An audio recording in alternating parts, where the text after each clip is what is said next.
Hi, I'm Dave. I'm the Director of Facilities for Single Hop Data Center Operations, and I'm on location at our first ever European data center. It's after hours now, so I thought I'd go ahead and give you guys a behind-the-scenes look at some of the progress we've been making here, and I think you'll be pretty impressed. Let's go ahead and go into the DC.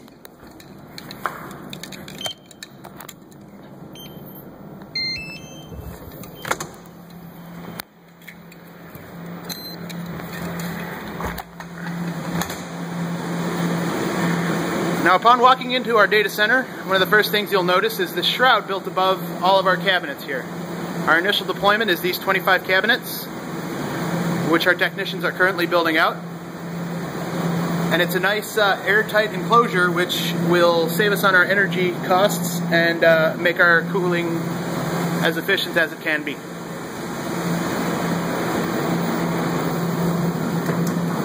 I'm going to go ahead and give you guys a peek at our network cores.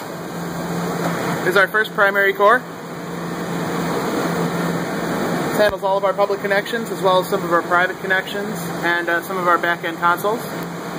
We also have our second network core, which is perfectly redundant with the first one, with its own independent power structures entirely. This means we could lose an entire network cabinet and our clients do not lose their connectivity. This is the start of our third network core. We're going to be bringing this one online later in the week. This is going to hold our virtual devices, things like firewalls, DDoS mitigation, virtual load balancing, and other things that development's working on right now. Further on the line, we see our first provisioning stack here in Europe. This is our internal Linux provisioning systems, our Windows provisioning systems, internal backups, and virtual machines for development.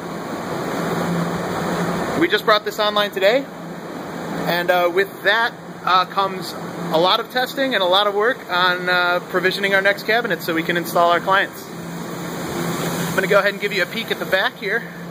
If you've ever seen a single hop data center, this is not going to be a surprise to you. But we employ the same redundancies here to take full advantage of both of our redundant cores. Every cabinet has dual active PDUs, so if your server has a dual PSU configuration, it's going to be on separate PDUs, which both have their own separate UPS generator and backup power structures. So essentially your server should never go down if you have more than one PSU. Same thing goes for our switches. Every single switch, our public, our private, and our console switches, all have connections going straight to Core 1 as well as Core 2.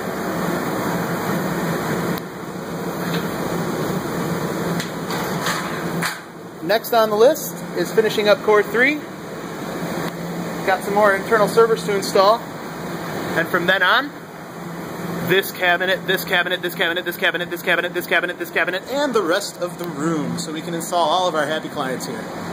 Hope this has been interesting for you guys. We're going to keep working, and hope to see your servers installed in Amsterdam Single Hop.